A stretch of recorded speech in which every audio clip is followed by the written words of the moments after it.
Hello friends, good morning. Welcome back to a new vlog. Welcome back to a Tania blogs. আমি তানিয়া ব্লগসে তোমাদের সকলকে জানাই অনেক অনেক অনেক ওয়েলকাম।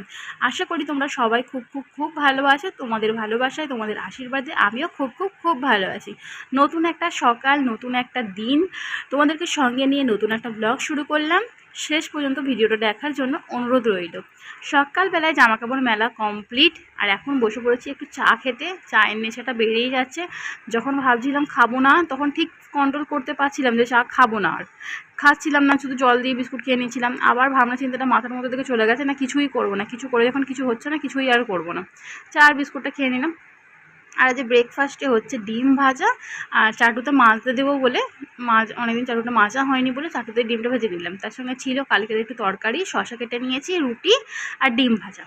মা আর আমার প্লেটে সাজিয়ে নিয়েছি, এখানে আমিও খেয়ে নিচ্ছি। তারপরে তোমাদের দাদাভাই চলে আসে, দাদাভাইকেও দিয়ে দিলাম। আর বাপি নেই, বাপি আজকে লিলিওয়াই গেছে তরকারে।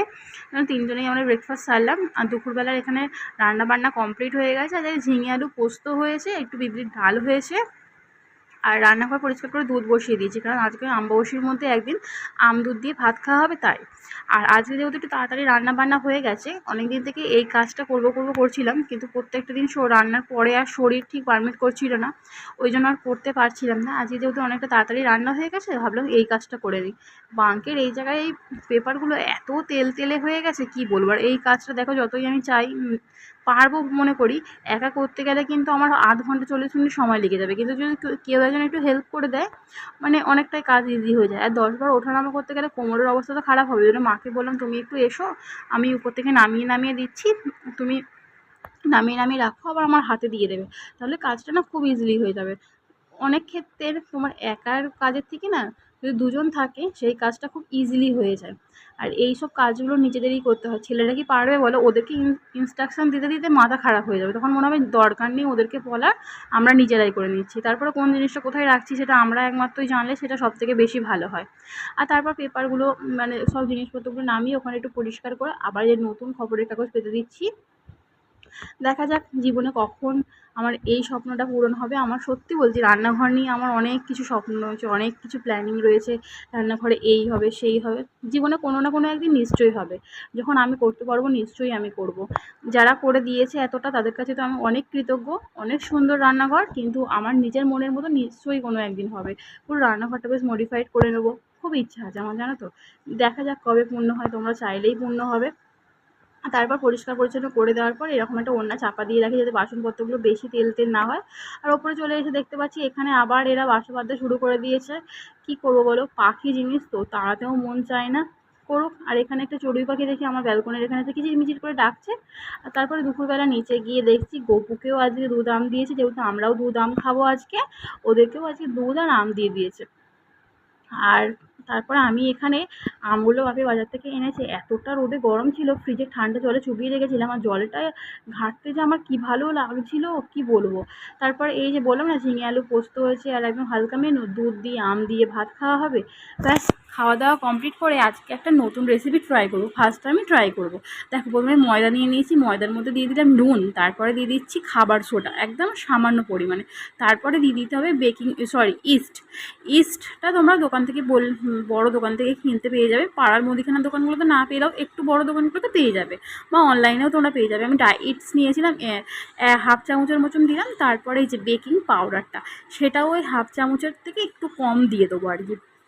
বেকিং সোডা আর বেকিং পাউডার কি আলাদা? এই বেকিং সোডা আর খাবার সোডা কি আলাদা? কি জানি, আমি তো জানি না। দুটো দেখেছিলাম বলে আমি ভিডিওতে, তো দুটোই আনিয়েছি। আর তোমার, হ্যাঁ, আর একবার কেক বানিয়েছিলাম, তখন ওই বেকিং পাউডারটা আমি আনিয়েছিলাম। অরেঞ্জ কালারের একটা কৌটো ছিল, তার মধ্যে টক দই দিয়ে দিলাম, আর দিয়ে দিলাম তেল, চিনি। তাহলে কী কী দিলাম? নুন দিলাম, ইস্ট দিলাম, খাবার সোডা, বেকিং পাউডার, নুন, চিনি, তেল আর টক দই দিয়ে ভালো করে মেখে দুপুরবেলা মেখেছিলাম, তখন ওই 1:30টার সময় করে। তারপরে দুপুরবেলা খাওয়া দাওয়া করে ওপরে চলে এসেছি। আর আইসক্রিম এনেছিল, ফ্রিজে রেখে দিয়েছিলো, আমি দেখেছিলাম। তোমাদের দাদাভাই হয়েছে মানে আমি দেখিনি, তো আইসক্রিমগুলো সব কাজটা সেরে নিয়ে চলে এসেছি। আর এই গরমে না একটা আইসক্রিম হলে মন্দ হয় না। আমি দুটোই টেস্ট করে দেখছিলাম কোনটা ভালো কোনটা খারাপ। আমার তো এইটা বেশি ভালো ভালো লাগলো। তারপরে ঘুম থেকে উঠে দেখি এত জামা কাপড় পাহাড় জমে গেছে, সেইগুলোকে গুছিয়ে নিচে চলে গেছি। আর নিচে চলে গিয়ে ময়দার এটা খুলতেই আমি তো অবাক, দেখো কতটা পরিমাণ ফুলে গেছে। হয়তো আরও কিছু কৌশল জানলে আরও ভালো করে ফুলতো, তবে প্রথমবারে ট্রাইতে এত যে ফুলেছে সেটাই আমার কাছে অনেক। তারপরে বেসিনের ওখানে হ্যান্ড ওয়াশটা শেষ হয়ে গেছিলো, হ্যান্ড ওয়াশটা ফিল আপ করে নাইটিটাও চেঞ্জ করে নিলাম। আর এই দেখো এখানে আজকে কাবলি ছোলা দিয়ে চানা মশলা করবো। কাবলি ছোলাটা আমার খুব একটা প্রিয় নয়, কিন্তু ভাবলাম আজকে করাই যাক, মুখের তো টেস্ট বদলও করতে হয় বলো, সবসময় আর মটর দিয়ে ভালো লাগে। আর এখানে এই যে ময়দাটা রেখে দিয়েছি আর সমস্ত জোগাড় করে নিয়েছি। প্রথমে পনিরটা ভেজে তুলে রাখলাম, তারপরে ওই তেলে আলু ভেজে তুলে রেখেছি। তার মধ্যে গোটা গরম মশলা, গোটা জিরে, শুকনো লঙ্কা, তেজপাতা ফোড়ন দিয়ে পেঁয়াজগুলো ভালো করে ভেজে নিচ্ছি। দুটো পেঁয়াজ রাখছিলাম যে যাতে ওই তো যখন নানটা হয়ে যাবে ওপর দিয়ে খাওয়ার জন্য, ওর সঙ্গে খাওয়ার জন্য, আর কাটতে ভালো লাগছিল না। আর এখানে আদা রসুন পেঁয়াজ বাটা ছিল। পেঁয়াজটা যখন হালকা বাদামি বাদামি হয়ে আসবে, ভাজা ভাজা হয়ে আসবে, তখন আদা রসুন পেঁয়াজটা দিয়ে ভালো করে কষিয়ে নিতে হবে। রান্না কিন্তু কষানোর কাছেই ডিপেন্ড করে, গ্যাস কমিয়ে কমিয়ে ভালো করে কষিয়ে নিতে হবে। তারপরে দিয়ে দিয়েছিলাম কাঁচা লঙ্কাগুলো চিড়ে রেখে দিয়েছিলাম 4-5টার মতন, সেই কাঁচা লঙ্কাগুলোই দিয়ে দিলাম টমেটো। এইগুলো দিয়ে ভালো করে কষাতে হবে। আর তার মধ্যে দিয়ে দিয়েছি নুন, একটুখানি জিরে গুঁড়ো, হলুদ গুঁড়ো, লঙ্কার গুঁড়ো আর হালকা চিনি। সেইটা করতে গিয়েই দেখলাম আমার ফোনটা পড়ে যাচ্ছিলো, ভাগ্যিস তরকারির ওপরে পড়েনি। আর ওইটা একটু কষে এলে কাবলি ছোলাটা দিয়ে দেবো। আর কাবলি ছোলাটা দিয়ে 5 মিনিট কষানোর পরে আলু আর পনিরটাও দিয়ে দেবো। আর এখানে দিয়ে দিয়েছি একটু চানা মশলা। চানা মশলা তোমরা সব দোকানেই পেয়ে যাবে আশা করি। চানা মশলাটা দিয়ে দিলাম একটুখানি কাশ্মীরি লাল মির্চ। এটা কিন্তু ঝালের জন্য নয়, এটা কিন্তু কালারের জন্য। আর এখানে আমি একটু চায়ের লিকার করে রেখেছিলাম, সেই লিকারটা দিয়ে দিলাম। এবার ভয় ভয় লাগছিলো যদি তেতো হয়ে যায়, ওই জন্য কম দিয়েছি। আর তারপরে ভালো করে ফুটিয়ে নেবো কষানোর পরে। আর তারপরে যত গোটা গরম মশলা, তেজপাতা, শুকনো লঙ্কা, আমি প্রত্যেক তরকারি বা ঘুমে জাতীয় কিছু হলে না এরকম তুলে ফেলে দিই, কারণ মুখে লাগলে একদম ভালো লাগে না এগুলো। তারপরে ধনেপাতা কুচি দিয়ে দিলাম ওপর থেকে, দিয়ে কিছুক্ষণ ফুটিয়েই ব্যাস মোটামুটি কমপ্লিট হয়ে গেছে আমার, মানে কমপ্লিটই হয়ে গেছে।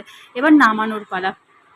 হ্যাঁ, এবার তোমার 2 মিনিটের মতন ফুটতে দিলাম, আরও ঝোলটা একটু বেশি ছিল বলে ব্যাস দেখো ফাইনাল লুক চলে এসছে চানা পনিরের। জানি না কতটা ভালো করতে পেরেছি, তবে খেয়ে টেস্ট করে দেখলাম ভালোই হয়েছে। তারপরে এগুলোকে মোটা মোটা করে মেশি করে নিয়েছি। ওই অতটা ময়দা থেকে আমি 12খানা মানে বের করেছি, তাহলে বুঝতেই পারছো কতটা মোটা করে করেছি বা কতটা পাতলা করে করেছি। আর প্রথমবার তো আমি তেলটা খুব গরম করে ফেলেছিলাম, ওই জন্য না প্রথমবার একটা লাল মতন হয়ে গেছে। হ্যাঁ, এটা ভাজারও হয়তো কিছু কৌশল রয়েছে, অবশ্যই তো রয়েছে। যারা একদম দক্ষ, যারা জানো, তারা যদি জেনে থাকো কীভাবে এটা ভাজতে হয় অবশ্যই আমাকে কমেন্ট করে জানিও। তারপরে তেলটাকে একদম ঠান্ডা করে নিয়ে একদম লো ফ্লেমে ওগুলোকে ভাজলাম। তারপর দেখলাম মোটামুটি সাদা সাদাই হচ্ছে। আর অনেকটা ভাজতে সময় লাগছে বলে মা আর বাপিকে খেতে দিয়ে দিয়েছিলাম। তোমার দাদাভাই ফ্রেশ হচ্ছিলো বলে দোকান থেকে এসে পাখিগুলোকেও দিয়ে দিয়েছিলাম। দেখো ফাইনাল লুকটা দেখো। তারপর তোমাদের দাদাভাই আর আমার প্লেটটা সাজিয়ে নিয়েছে, যেহেতু মোটা মোটা না, এই গরমে দুখানার বেশি করে খাওয়াই যাবে না। আর এই যে ও চলে এসেছে, ও ফার্স্টে গেঞ্জি পরে আসেনি, আজ যাও তুমি আগে গেঞ্জি পরে আসো, রিভিউ দিতেই হবে তোমাকে আজকে। আর ওই যে ওকে কী বলছিলাম যে ভেতরের স্পঞ্জ ভাবটা দেখাতে, ও বুঝতেই পারছিল না। তারপর 2 হাত লাগিয়ে দিয়েছে, দেখতে পাচ্ছ। কিন্তু মোটামুটি খেতে ভালোই হয়েছিল, মানে ফার্স্ট টাইম বানিয়ে আমি কিন্তু এতটা ভালো আশা করিনি। আর এই যে দেখতে পাচ্ছ 2 হাত দিয়ে খাচ্ছে, ওর এক্সপ্রেশনটা দেখলে বুঝতেই পারছো কীরকম হয়েছে। তারপর ভাবলাম আমিও একটু ট্রাই করে নিই, আর সত্যি কথা বলতে খুবই নরম হয়েছিল। তোমরা কিন্তু অবশ্যই ট্রাই করো। আর যদি ভালো লাগে তাহলে লাইক কমেন্ট করে দিও, আর বন্ধুদের সঙ্গে বেশি বেশি করে শেয়ার করো। আর কি সাবস্ক্রাইব করতে ভুলো না কিন্তু। তো দেখা হচ্ছে অন্য কোনো ভিডিওতে, ততক্ষণ সাবধানে থেকো, ভালো থেকো, সুস্থ থেকো, টাটা।